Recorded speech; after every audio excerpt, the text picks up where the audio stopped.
Labai daug mano klientų gyvena save įsispraudę labai mažuose rėmuose. Tada no wonder, kad gyvenimas yra pastovi kova, kančia, kontrolė, baimė, nes reikia labai daug pastangų, kad jie išliktų tose mažose rėmuose. Dabar apie ką tie rėmai?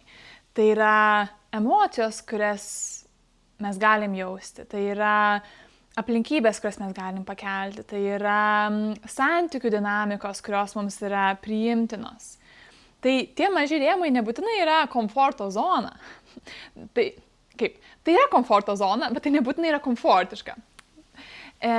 Nes mes priprantam nuolatos gyventi iš kontrolės, priprantam būti santykiuose, kurie iš tikrųjų yra toksiniai, nes tai yra mums įprasta. Ir visa terapijos esmė, mano požiūrį, ir yra, kaip mes galime tas ribas praplėsti, arba galbūt iš viso nueiti į kitur, galbūt, kad čia iš viso galbūt reikia šis palikti šitos rėmus. Bet dažniausiai tai būna apie išplėtimą. Kad kai mes pamatom, kad yra saugu gyventi plačiau, kad nebereikia taip kontroliuoti gyvenimo, kad nebereikia bijoti, patirti kažkokių tai emocijų, nes dažniausiai tos mūsų ribos, tie mūsų rėmai susiformuoja labai anksti, kai mes išmokstam, kad negerai yra ilsėtis, kai negerai yra žaisti, kai negerai yra reikšti kažkokią savo savybę, kai esam dar labai maži vaikai, kai kasdienybėje tiesiog mes natūraliai kaip vaikai žaidžiam, gyvenam iš tokio smalsumo, tyrinėjimo pasauliu ir tarsi esame tokiam žaidime, kontakte su pasauliu. Vaikai labai laisvai, natūraliai leidžia tas emocijas, kažkas įvyksta ir tai duoda atgarsį, tas atgarsis išeina ir natūraliai tada grįžtame į tą, vėl gerai. Ir kuo toliau mes augame, tuo labiau suprantame, kad negerai yra duoti atgarsį, reikia būti kontrolėje, taip spaudžiasi mūsų ribos, visi turėčiau, kaip turi būti, kokia aš turiu būti, kaip viskas turi būti, tas turi, reikia. Ir galiausiai žiūrim, kad tas gyvenimas nėra čia pasimėgavimo, nėra čia žaidimo, nėra čia džiugesio, nėra čia paties gyvenimo. Yra kažkokia labai siaura, netenkinanti to versija, kurio patys susikūrėm. Ir kaip dabar iš tokio siauro gyvenimo praplėsti tas savo ribas ir suprasti, kad aš galiu patirti visą emocijų amplitudę. Ir galiu žaisti tame, ir galiu mėgautis visom tom emocijom. Čia yra kelias į tai. Čia yra po truputėlį eiti iki savo tų kraštų sąmoningai, nes džiugesio kraštas yra toks pats realus, kaip ir kažkokios desperacijos, baimės kraštas. Žmonėms yra baisu gyventi gerai, baisu sutikti savo išrinktai, baisu turėti tą darbą, kuris ne tik finansiškai yra pelningas, bet ir sielai pelningas. Tikrai yra baisu, nes ta sėkmė irgi reikštų, kad išeiti reikia iš šitų ribų. Tai kai kuriems reiškia, kad jie tada nebebus mylimi, nes jie bus kažkuo galbūt kitokie nei kiti žmonės, nei aplinkiniai. Labai daug žmonių turi programą, kad tam, kad priklausyčiau savo giminiai, savo šeimai, aš turiu per kentėjimą eiti. Jeigu mano mama, močiutė, promočiutė, etc. sunkiai dirbo, sunkiai pinigus uždirbo, sunkiai gyveno su vyrais, kurie jų negerbė, kurie su jomis nesielgia kaip su savo karalienėmis. Natūraliai tada pas žmonės toksai susiformuoja, kad tam, kad priklausyčiau prie savo tarsi genties, tai man reikia taip pat gyventi. Nes jeigu aš daugiau uždirbsiu, mėgausios gyvenimu, gyvensiu taip, kaip man patinka, tai ką tada? kas tada mus sieja. Kitiem tai būna, kad jeigu aš tapsiu sėkmingas, tada kažkoks mano identitetas, tapatybė turės nukristi ir mes, tai labai baisu yra. Aplamai, koks pokytis baisus.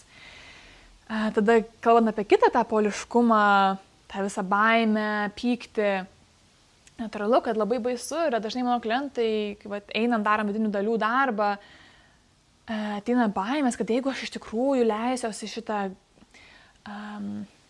sielvartą ar šitą skausmą, kažkokį vaikystės patirtą apleistumą, atstumtumą, pyktį, kad tada aš niekada nesiliausiu to jautus, kad visada mano gyvenime, kad tai tarsi užims mane visą.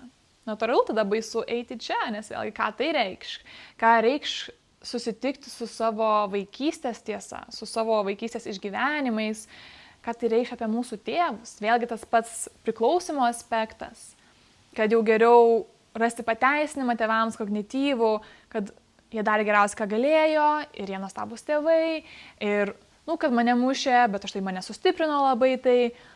Ir tai, nėra klaidinga, taip, yra dalis tiesos tame, bet to pačiu, o kur yra validacija to, kaip tu jauteisi. Tai, ką tu kaip vaikas išgyvenai, taip, kokias strategijas turėjai susikurti, kad dabar pritaptum, kad dabar išgyventum. Kaip tada galima paleisti tą nuolatinę kontrolę ir baimę pasitikėti, visą tą baimę eiti į sėkmę, baimę gyventi mylinčiuose santykiuose, kuriuose yra tiek daug pagarbos ir įvertinimo.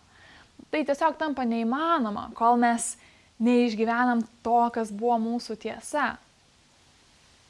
Ir taip pat čia ateina tas darbas su nervų sistema, nes vėlgi nervų sistema laiko taip pat tą komforto zonos tas ribas, kad aš esu įpratusi, kad visą laiką gyvenu per kažkokį įsitempimą, planuoju ir čia yra išgyvenimas, aš tada išgyvensiu. Natūralu, nervų sistemai nesaugu, kad aš pasitikėsiu kitais, visata, dievų kažkokiu, kas čia per du.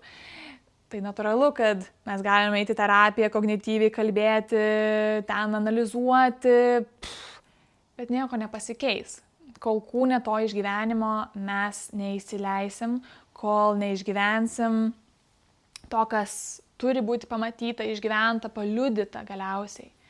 Kodėl vėlgi gijimas atsiskyrus, tarsi yra toks, tarsi, kad atsiskirti nuo visuomenės, eiti, uždaryti į savo tą uolą metaforišką ir daryti gijimo vidinę kelionę. Bet iš tikrųjų, tai mes žmonės, mes atėjom socialiai gyventi, per santykį patirti save, mokytis ir visi natūraliai norim to santykio. Ir todėl mums reikia to paliudijimo. Aš čia labai kalbu iš savo asmeninės irgi kelionės, nes aš ilgą laiką ėjau tuo, aš galiu pati. Čia mano programa, aš pati galiu viską. Kol galiausiai supratau, kad vis dėlto man reikia žmonių ir man reikia irgi terapeuto, kuris būtų su manimi per visą tą mano paliudijimo kelionę. Ir kai tai priėmiau, tai iš tikrųjų padarė labai didžiulį pokytį man. Kai aš leidausi būti irgi paliudyta savo tame patyrime. Ir tas pats patyrimas irgi tapo daug gilesnis. Ir taip tada išsiplėtė tos ribos, kuriuose man komfortiška būti. Ir taip tada net ir tos visos skaudžios, baisios, kažkokios šlykščios, galbūt net gėdingos emocijos, patyrimai, jie nebeužgožia visos manęs, nes yra labai didelė ta mano erdvė. Ir tuo pačiu gyvenime jaučiu, kaip išmokstu, ne tik, kad išmokstu, natūraliai ateina toks net ir pasimėgavimas. Kai nukrito ta kova su gyvenimu, tada ateina toks ir priėmimas, per tą priėmimą yra ir tas pasimėgavimas. Ateina tas žaidimas su gyvenimo, kad galima, yra toks atgarsis, kaip aš galiu jam leisti judėti ir kaip įdomu, ir tas gyvenimas ir tampa tas toks žaidimas, patyrimas, kodėl man tai patinka IFS, Internal Family Systems, HACOMI, psichoterapijos metodikos, taip pat ir process work, ir iš tikrųjų sensory motor, nes visą tai yra apie in the presence, įtraukiant savo kūną ir sąmonę, ir tą erdvę kažką daugiau, kažkoks galbūt dvasingumo elementas, su palaikymu, su terapeuto dabartimi, buvimu šalia, atsiranda visai kitoks santykis į save, santykis į gyvenimą, santykis su žmonėmis. Ir tada viskas transformuojasi natūraliai per santykį, per sąlytį su gyvenimu. Ir tada iš tos mažos, siauros gyvenimo terpės mes galime pradėti patirti tą gyvenimą iš daug plačiau. Tas gyvenimas iš didžiosios G, ne? Toks pilnas, kai tai nereiškia, kad visą laiką tik tais džiugu ir debesėliai ir tai yra taip ir skaudu ir sielvartas, bet jis toks skanus, pyktis, skanus, kai mes jį susitinkam su visu to pilnumu, kas yra už to, be to resistance. Ir taip natūralu, kad ateina kartais ir tas resistance, ir kaip aš galiu susitikti su to resistance. Tai realiai tai yra apie tą susitikimą su visų pasauliu ir visom situacijom. Ir matymą, kad visata yra išvien su manimi. Čia keliaujant, kad tai tas palaikymas, kažkas iš aukščiau ar gamtos kažkoks elementas buvo su manim per visas skaudžiausias patirtis. Ir kad tai tebėra su manimi. Ir kaip aš galiu išmokti atsiremti tai. Ir patirti gyvenimą. Ir vis naujai atrasti gyvenimą, naujai atrasti save. Ir tuomet, man asmeniškai, gyvenimas yra worth living, vertas gyventi. Tai yra, norisi gyventi. Nes tikrai buvau susikūrusi, atrodo, jau ir seniau tą gyvenimą, kuris iš išorės atrodė toks spalvingas ir gražus, ir aš keliavau, ir dirbau jogos mokytoja, ir čia, ir mokiausi, ir tuo pačiu, kai giliai viduje nueidavau į save, toks būdavo, aš pavargau iš tikrųjų gyventi. Nes aš tuo metu nesupratau, kiek aš vis tiek gyvenau iš didelio restriction. Nors tai atrodė labai platus ir spalvingas ir toks išsiplėtęs gyvenimas, mano viduje vis tiek buvo daug pasipriešinimo ir daug baimės, daug nesaugumo. Ir tikriausiai po 10 metų aš dar rašinėsiu kitą video ir sakysiu, kaip, prieš 10 metų aš jau galvojau, kad aš jau gyvenu jau tokį gyvenimą, aš matau, kaip jis plečiasi ir tos visos tiesos, ką aš vis suvokiu, tai vis labiau įsikūnija ir vis galiu pamatyti naujus sluoksnius, bet man tai yra dėl to įdomu gyventi, nes aš žinau, kad tai, kad aš dabar galvoju, kad aš čia jau patiriu tą gyvenimą, aš matau, kad aš galiu vis dar kitaip patirti, tai nesibaigia ir tas gijimo kelionė, toj spiraliai, ne tiek gal gijimo, kiek self-discovery, sakyčiau, kad taip vis dar ateinu ties tais pačiais taškais, jeigu taip spiralė nekyla. Yra tie taškai, kurie pasikartonis, bet jau sluoksniai visai kitokie.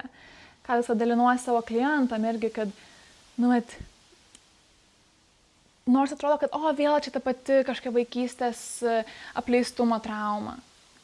Apleistumo patirtis, bet jinai jau yra visai kitam lygiai, visai kitas sluoksnį to pamatau ir galiu pažinti ir priimti ir žiūrėti, kas iš to išeis.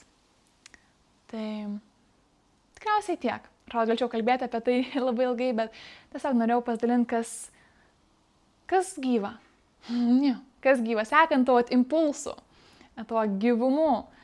Tai būtų labai įdomu sužinoti, kas rezonavo ar nesrezonavo, ką norėtumei išgirsti daugiau, ar kažkoks klausimas.